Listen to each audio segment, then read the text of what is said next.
How are you? Good morning. कैसे हैं आप सभी लोग? हम आज बात करेंगे कुछ इंपॉर्टेंट टर्मिनोलॉजी के बारे में। जैसे कि फर्स्ट वन है हेमेप्टेमेसिस। हेमेप्टेमेसिस क्या होता है? जो पेशेंट को या किसी भी पर्सन को अगर स्पुटम के अंदर ब्लड आता है तो उसे बोलते हैं हेमेप्टेमेसिस।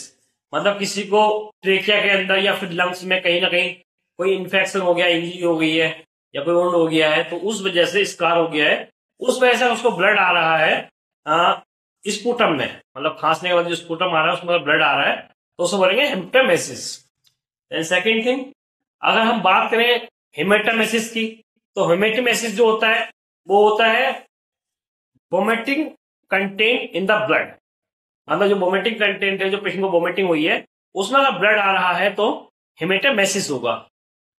मतलब पेशेंट को अगर इसोफेगस में या फिर स्टमक के अंदर कहीं भी अगर स्कार हो गया है, कहीं वुंड हो गया, छोटा सा कोई लैसिएशन हो गया, कोई लीजन्स हो गया है, तो उस टाइम पे क्या है, पेशेंट को कुछ कण आ सकते हैं ब्लड के, या फिर पेशेंट को वेन ऑफ वेरिकोज हो गया है इसोफेगस के अंदर, तो उस टाइम पे भी पेशेंट को जीआई ब्लड के द्वारा, जीआई ब्लड के वजह से वोमिटिक कंटेंट में ब्लड सेल्स प्रेजेंट रहेगा।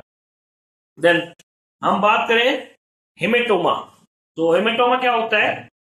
जो हमारे ब्लड वेसल्स होती हैं उनका टीयर बढ़ जाना, फट जाना, क्लोट बन जाना।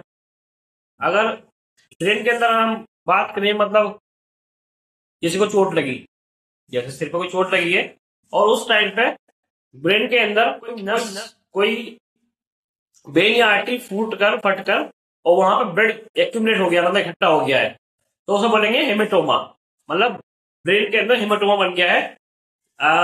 इस वजह से पेशेंट को अनकॉन्शियसनेस भी हो सकती है। अगर लेफ्ट साइड हेमेटोमा होगा तो राइट साइड इफेक्ट होगा, राइट साइड हेमेटोमा होगा तो लेफ्ट साइड इफेक्ट होगा। देन हम बात करें अगर हेमोलाइसिस। हेमोलाइसिस क्या होता है? आरबीसी का टूटना। मतलब हमारी जो रेड ब्लड सेल्स की लाइफ रहती है 120 डेज रहती है। अब 120 डेज पर डे होते हैं, मतलब कुछ सेल पहले बनी होंगी, उनका 120 डेज आज होगा, कुछ का कल होगा, इस तरह से, और कुछ मैच्योर मतलब नई बनती भी हैं। तो इस तरह से पर डे सेल टूटती हैं, तो सेल टूटने को, आरबीसी टूटने को बोलते हैं hemolysis. Then hemophobia, fear of the bleeding. मतलब अगर किसी पेशेंट को ब्लीडिंग से, किसी पर्सन को ब्लड देख के अगर डर लगता है, ब्लड से अगर फियर है, तो उसको बोलते हैं हेमोफोबिया। देन सेकेंड थिंग है हेमरेज। हेमरेज क्या होता है? हेमरेज मतलब ब्लीडिंग हो जाना। अगर किसी पर्सन को कहीं कट लग गया है, कट इंजरी हो गई है, तो उस टाइम पे अगर ब्लीडिंग हो रही है सीवियर मात्रा में, तो उसको बोलेंगे हेमरेज। देन इसके बारे में आता है हेमरोइड्स। अभी हम एच सीक्वेंस में चल रहे हैं, तो एच सीक्वेंस की टर्मिनोलॉजी हम बात कर रहे हैं। हेमरोइड्स, हेमरोइड्स क्या होता है?